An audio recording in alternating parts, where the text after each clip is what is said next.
So, ito.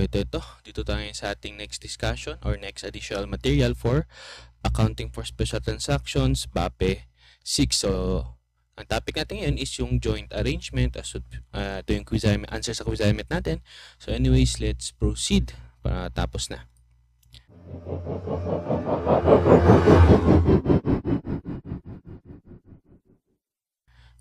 So, problem number 1, true or false to, di ba? So, unang tanong, joint control distinguishes an interest in a joint arrangement from other types of investments. Oo, it distinguishes, di ba? If you can still remember yung sa table, di ba? Na distinguish yung fair value or Fibonacci assets, di ba? Yung mga equity, kung saan walang controlling doon, di ba? For mere investment lang yon. Next is yung investment in associate, kung saan may significant influence, 20 to 50% generally. Then yung next is yung investment in subsidiary, di ba? Yung PFRS 3 and PFRS 10, just like what we have discussed sa ating accounting for business combination. And the other one, and the other category is yung joint arrangement, di ba? Joint arrangement, kung saan may contractual agreement and may joint control. So, joint control distinguishes an interest in a joint arrangement from other types of investment. That is true. Number 2, a joint arrangement exists only if decisions on relevant activities requires the unanimous consent of all the participants to the arrangement. Not necessarily. Di ba? Hindi yan all participants. Kung sino lang yung mga parties na may joint control. Di ba? False. So, false yan. Kasi for example, di ba, si A, tatlong parties, A, B, and C. So, let's say, si A, may example rin tayo nito mamaya, di ba? Si A may, may little pony, may 30%. Si B, may 40%. Then si D, or let's say si C, and si D, so 30, may 15-15 sila. Diba? Or not just 15-15. Gawin natin itong 40. May example yung kanina eh. Later na lang, may example naman tayo. Para pabayin pa natin unnecessarily, di ba? Pero not necessarily, yung mga parties lang na may joint control. Number 3, joint control exists when no single party is in a position to control the activity unilaterally. Kaya kailangan ng unanimous consent nila. Number 4, according to PFRS 11, a joint arrangement whereby the parties that have joint control have the rights to the assets and obligations for the liabilities of the arrangement is classified as joint venture. No, it is joint operation. Number 5, A and B enter into a joint arrangement structured through a separate vehicle. So alam natin yan, di ba? Ang separate vehicle, it can either be a joint operation and joint venture. Di ba? Pag wala talagang separate vehicle, automatic joint operation, di ba? Pero dito may separate vehicle. So, basahin natin. A separate vehicle obtains control over the asset contributions of A and B. So, in return, A and B have equal interest in the separate vehicle's net assets. O, alam nyo na. Na-mention ang net assets and profit. A and B joint arrangement is most likely a joint venture. So, alam natin yan. True. So, use the following information for the next 3 questions. A and B enters into a contract to contribute cash to acquire a taxi. A and B will have joint control over the operation of the taxi and will share equally in the revenues and expenses. So, number 6, the contract between A and B is a joint venture. No, it is a joint operation. No? So, will share equally in revenues and expenses, joint control over the operation of the taxi. Hindi naman sila maghati sa net assets, di ba? And yung taxi, hindi naman yan separate vehicle in the context of joint arrangement, di ba? Yes, separate vehicle siya, pero hindi in the context of joint arrangement. So, number 7, A and B are referred to as joint taxi venturers, no? Joint operator sila. The taxi is referred to in PFRS 11, sabi natin, as a separate vehicle. No, it is not. False. So, the joint operator accounts for its interest in a joint arrangement using the equity method. No, sa joint venture ka nag-equity method. Yeah? Ano yung equity method ulit? Diba yung initial, yung initial measurement or in beginning, you will initially measure it at cost, then you will now account for any changes in the equity of the investee. Kung anong share mo dun sa changes ng equity. Diba yung subsequent measurements yun. Number 10, Under the equity method, dividends received from the investee are treated as dividend income. No, false. Yan ang sabi natin, di ba? You can still remember the table, di ba? Ano yung the table, the T account, di ba? Dito yung balance. Then any changes sa equity, di ba? Kung mag-increase yung equity ni investee, so dagdag yan. Kung mag-decrease yung equity ni investee, dagdag yan. Bawas yan. Then yung amount na ilalagay mo, depende siya kung ano yung percentage of ownership mo. So kung 20% yun, or 25%, edi 25% ang change sa equity ni investee yung ilalagay mo. So kung nag-declare ng profit, kung may profit, so pinasok sa retained earnings, si clinose doon, so increase yan sa equity ni investee, di ba? Recap lang to eh. So increase yan sa'yo by 20%. Kung nag-declare naman ng dividends, di ba? Bawas yan, ng cash dividends, di ba? Bawas yan sa retained earnings, doon yan kinukuha. So kung nag-declare, edi bawas yan sa'yo. Nag-decrease ang equity eh. So recap lang yan para huwag makalimutan. Yeah. So let's go to problem number 2, multiple choice. So which of the following is an essential element of joint arrangement? So letter C, that's joint control. Di ba? Ano tawag ito? Contractual agreement, or contractual arrangement, and joint control. Mahalaga yan. Number 2, A, B, and C. Ito yung sasabi natin kanina. Instead na gawa natin yung di ba? A, B, and C are parties to a joint arrangement with the following voting rights. Si A, 40, B, 35%, and C, 25%. So the arrangement stipulates that management decisions requires the ratification of at least 75% of the voting rights. Which of the following statements is correct? So yan sasabi natin. The arrangement is not a joint arrangement within the scope of it because not all parties have joint control. No, not necessarily. As long as may parties, at least 2, na may joint control, goods lang. Kahit yung ibang parties, wala silang labot. Basta at least 2 of them, di ba? May joint control. The arrangement is a joint arrangement only from the viewpoint of A and B. Hindi, kasali ni si C, pero si A and B lang yung may joint control. Letter C, the contractual stipulations imply that A and B has joint control over the arrangement. Totoo. Kasi 40 plus 35, 75%. Okay. Letter C. Read ko and learn ko, national distributors of textbooks enter into a contract to acquire a warehouse in a particular region. Each party will use the warehouse to store its own inventories. The parties agree to share the costs of acquiring and maintaining the warehouse. So under PFRS 11, anong arrangement meron si read and learn? Joint operation. Ganun kasimple. So, a joint arrangement whereby the parties have joint control over of the arrangement, have rights to the net assets. So, alam niyo na, joint venture. Okay.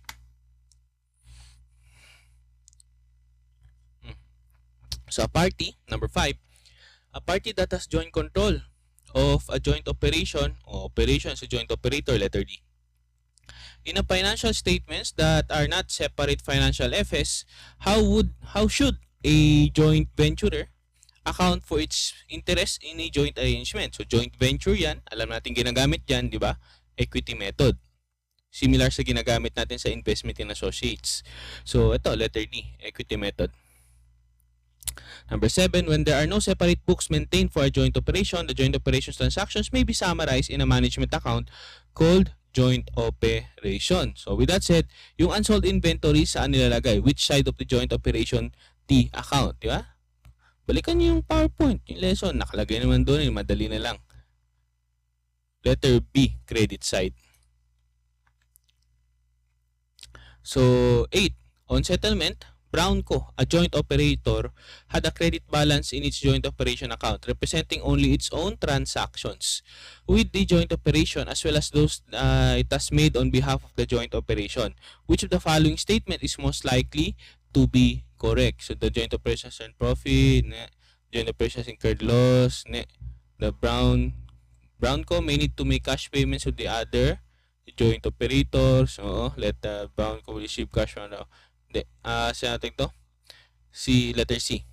So financial reporting, a joint operator accounts for its interest in a joint operation by what or by how or paano ba joint operator. So joint operation, so ito recognizing, letter C, recognizing its assets, liabilities, income and expenses, plots, plus its share in the assets, liabilities, income, and expenses of the joint operation.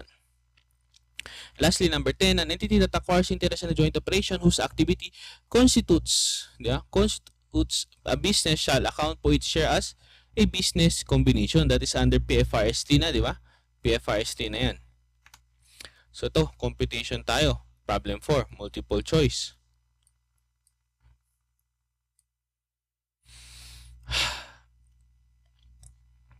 So number 1, TechCo and RoboticsCo are joint operators in the development of SuperOS, a mobile phone operating system. Each joint operator retains control over the assets contributed to the joint operation, and they will share equally in the profits and losses of the joint operation. So during the year, so alam mo, joint operation, di ba?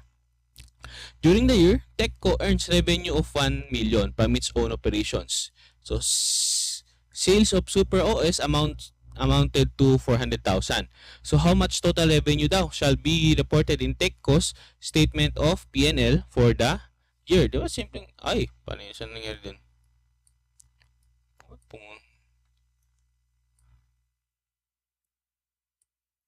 Yun. Ba? Ganito nga, recognizing its own assets, liabilities, income, and expenses, plus its share in the assets, liabilities, income, and expenses of the joint operation. So, ganun mag-account sa joint operation, di ba? So, yun. Kaya nakalagay dito, 1 million, di ba, yung own niya. Then, yung share niya sa joint operation, 400,000. Hati sila, di ba? Equally. So, yun. 400K times 50%. So, that's 200. So, 1.2 million ang reported TechCo statement of P&L for the year. Total revenue niya. So, letter B. Ito naman for the next two question. A, B, and C form a joint operation for the sale of assorted fruits during the Christmas season. Their transactions during the 2-month period are summarized below. Kung mapapansin nyo, di ba, sa quizignment natin na to, puro joint operation lang. Kasi nga, yung sa joint venture, equity method naman yun. I-discuss na ilang beses na, multiple times across multiple topics. Di ba? Particularly sa investment in associates. Nagagamit yun. And yung sa recently lang na natin. Yeah? Kaya dito, sa quizignment, purely joint operation. Kasi it's unique in this yung equity method. Kalat naman yan siya. So, yun. Their transactions during the 2-month period are summarized as summarized below. So, sa joint operation, di ba, particular to doon sa discussion natin. Sa lecture video, kita naman to doon. So, ito yung mga transactions during the 2-month period. So, ito, the joint arrangement provided for the division of gains and losses among A, B, and C in the ratio of 2:3:5. 2:3:5. The joint operation is to close on December 31, 2008. So, unang tanong, what is the joint operation profit? So, simple lang. Just do this, di ba? Add yung sa debit side, di ba, kung mapansin, add sa debit side, add sa credit side. Then, with that said, yung may profit sila, di ba, simple. 6,600 profit, excess credit. So, that is letter B. Question number 3 is, what is the amount of cash that A will receive on final settlement? So, ito yung solution. Di ba, yung merchandise ni A of 8,500 plus yung share niya sa profit or loss, 6.6. Di ba? 6,600 times 20% kasi 2:3:5, that's 10. So, 2 over 10, 20%, di ba? 1,320. Then, bawas yung unsold merchandise charged to A, di ba? 540. So, that is 9,280. Letter A, yan yung kanyang cash na marireceive. Diba? Napakasimple. T-account lang. And yan rin yung yung graduating pa lang kami, di ba? College. Isa yan sa mga tips sa amin binigay. Huwag kakalimutan yung kahalagahan ng T-account because it will be useful pagdating sa board exam because you will make more sense out of the problem. Pag tini-account mo siya, makikita mo yung pattern, makikita mo yung logical reasoning behind the problem, di ba? Yung relationship between the accounts. So, yun. Huwag kakalimutan yung kahalagaan ng T accounts. So use the following information for the next two questions. So 4 and 5. Easy, average, and difficult form a joint operation. So the following were their contributions. So si easy 100, si average 120, and si difficult 80. On completion of the joint operation, the joint operators books show the following balances. So sa easy, may credit 100 siya sa kanyang personal account, sa average 120. Si difficult naman 580 yung debit yung kanyang personal accounts. And expenses that was paid from JO cash and unsold inventory taken of 60. So ito additional information pa, the contractual arrangement stipulates that difficult, the appointed manager, is entitled to a salary of 6 pesos and a bonus of 15% of profit after salary and bonuses. So, any balance of profit or loss is shared equally. So, unang tanong, or number 4 question, how much were the sales of the joint operation? Kano daw sales nila? So, T account. Then, hanapin mo yung balance, di ba? Relationship of the account. So, may contribution kayong 300 to 120 and 80. Then, may expenses that was paid from JO cash na 240. Yeah? Just follow the T account. Then, may balance, di ba? At the end, yeah? 100, 120, and 580. So, 360 yung balance before closing. So, ano natitira dito? Yung sales. So, yun, squeeze mo na lang. Squeeze mo. Okay, 900. Di ba? Pinalo lang yung, sinunod lang yung relationship sa T account. Yeah? So, the answer is letter C. So, number 5. How much was difficult's net share in the cash settlement? So, compute for the profit or loss, di ba? So, yun. Similar, 900 sales and sold inventory, 420 was the profit before salary and bonuses. Yeah? So, ngayon, alam mo na yung profit before salary and bonuses, then may additional stipulation, no? Si difficult, being the appointed manager, entitled sa salary of 6 pesos and bonus of, tandaan nyo, 15% of profit after salary and bonuses. So, alam niyo ang gagawin dyan. Same sa ginawa sa partnership, di ba? So, and yung balance, di ba? Shared equally. So, yun, 420. Salary of 6, kay difficult bonus, 54. Saan ang galing yan? Computation, di ba? 420 minus, di ba, after salary and bonuses, 6 yung salary, then yung bonus, same lang sa ginawa dun sa sa partnership natin, di ba? 420 minus 6, alam niyo yung gagawin niyo, ito yung formula. So that is 54. Na-discuss naman yun doon. Partnership. So yun. So profit after salary and bonuses mo, 360. 360 yung profit after salary and bonuses. So allocate mo yun sa kanila. Shared equally. So, divided by 3, yun. So, si difficult may 180. Share siya dito. Pero, hindi pa nagtatapos dyan yung storya. Yeah. Kasi nga, ang tanong, net share in the cash settlement. So, 80 yung contribution niya, plus yung share niya sa profit or loss of 180, hindi galing dito. Plus yung, or deduct mo yung unsold inventory, your net receipt niya is B, 200. So, diyan lang. So, let's go to the next one. So, dito, number 6, A and B form a joint operation. The following were the transactions during the year. So, si A, ito naman kay B, total purchases, total sales, expense paid, si A lang meron, other income, si B lang. So, the joint operation was completed at the end of the year. Each joint operator is entitled to a 10% commission sa mga purchases nito and 20% commission sa sales. So, on its sales. So, any remaining profit or loss is divided equally. So, which the following statement is correct? So, yun. Una, hanapin muna magkano yung profit, yeah? Profit or loss, then yun, i-distribute mo. Yeah? Allocate mo. So, yun, step 1. So, purchases ni A, purchases ni B, expenses, typical lang. Pina-follow lang talaga yung sa T account, diba? Yung binigay. So, no sweat. So, ito naman sales ni A, sales ni B, yung other income ni B. Yeah. Na yung problema, may loss silang na 190. So, yung loss na yan ang i-distribute. Yeah, i-distribute.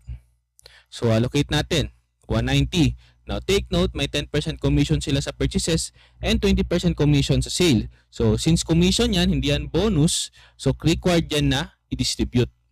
Diba? Kasi, hindi ka lang kasi parang salary din yan eh. Parang kapatid yan ni salary. And you know, kapag nagkaroon ng loss, bonus lang yung hindi binibigay kasi nga ang bonus, incentive yan siya eh for a profit. Bakit ka magbibigay ng bonus kung loss, di ba? Pag-usapan naman natin sa partnership. So loss during the year, 190. Commission nila, di ba? 180 times 10%. 20% sa 120, 160, di ba? Sa sales nila. So yun. So loss to be allocated equally is 244. So equally divided by 2. So 122, 122. So yun. Pang. So net share nila as allocated is 102. And 88 kay A, 102 kay B. So with that said, hindi pa tapos ang gagawin. Step 3 pa, make the accounts. So kay A, debit balance, yung purchases and expenses niya, collection niya sa sales, credit, then yung net share niya sa loss, diba? 88. So cash settlement receipt niya is 92. On the other hand, kay B naman, purchases niya, debit, diba? Net share niya sa loss, collection sa sales, collection other income. So cash settlement niya, babayad siya. So si A, may makaka-receive makaka-receive ng 92, si B, siya yung magbabayad ng 92. So yan yung So the answer is letter B. In the settlement, B will pay A cash of 92. Kaya lang, di ba kasimple, finalo lang talaga yung nakalagay sa T account, di ba? So, A, B, and C form a joint operation. Each will share equally in profit or loss. A, the appointed manager had the following account balances on completion date of the joint operation. So, debit, credit, GO cash, joint operation, B's account, C's account. So, A agreed to be charged for the cost of the unsold inventory. Martir. So, A's share in the profit was 4 pesos. So, how much is the cost of the unsold inventory? So, mag-squeeze ka dito following the account, diba? Debit balance of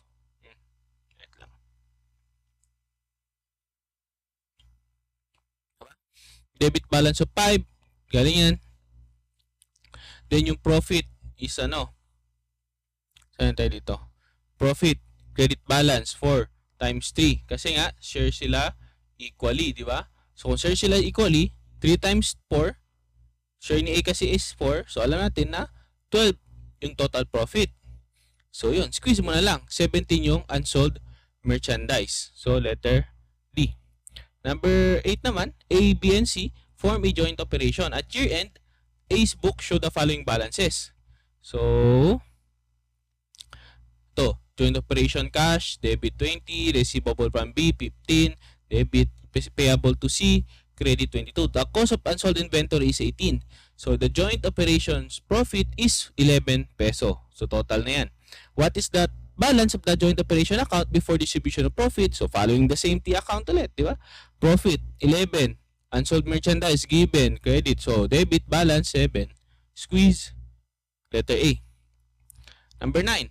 A, B, and C form a joint operation. At year end, the books of B and C show the following balances. So, books of B, books of C. So, alam niyo dito, account with A, so credit. So, most probably, di ba, si A yung appointed manager. So, account with B, 12 credit sa book si C. Account with C, 14 debit sa book ni B. So, A, being the appointed manager, kaya nga dito dalawa yung niya, is entitled to a bonus of 10% of profit before bonus.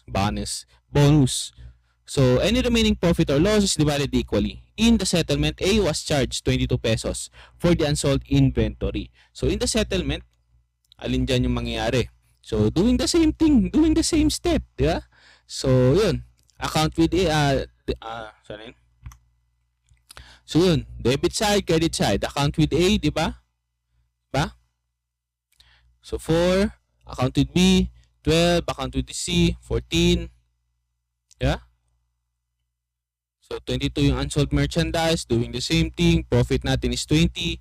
Then, 10% ng bonus, 10% bonus o profit kay A. Then, yung any remaining. distributed equally. So, yun, 20 times 10 to 18 na tira, divided by 3, 666 sila. So, as allocated, 866. A8, B6, C6, for total of 20. Make the T account. Yeah? Kasi ang hinahanap pa rin dito sa scenario ang nangyari. So, saan yun?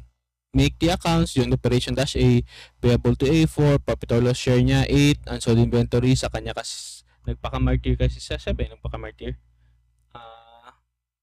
A was charged, yun. So, 10 payment.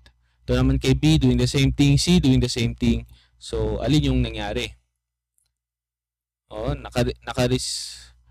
Magbabayad si A ng 10, magbabayad si C ng 8, si B makaka-receive ng 18. So, in this case, ano dito yung totoo nangyari? Letter D. B receives 18. Receipt. Yeah? So, going to number 10, last number, A, B, and C joint operation has ended. The account balances are as follows. So, books of A, to accounts with B and C, debit, credit. Books of B, accounts with A, 2.5 debit, credit. Books of C, accounts with A, debit, accounts with B, debit. So, in the cash settlement, anong mangyayari? Hindi ko na-record yung C and B. But anyways, yeah. Similar lang yan. B naman yung sagot eh. So, yun. Doing the same thing, yeah. Accounts with C, 6.5. Accounts with A, yun, profit is 0. So, anong mangyayari? Balance sila. 2.5 payment, magbabayad si A ng 2.5. Si B naman, magbabayad ng 4. Si C naman, makaka-receive ng 6.5. So, yun. Letter B. So, diba, napakadali lang ng joint arrangement. Basta follow nyo lang yung Diba? As with other topics, just follow the T account, the process, your goods. Hindi problema ang, trust me, hindi problema ang joint arrangement sa board exam. Yun lang. So, bye-bye. Love you.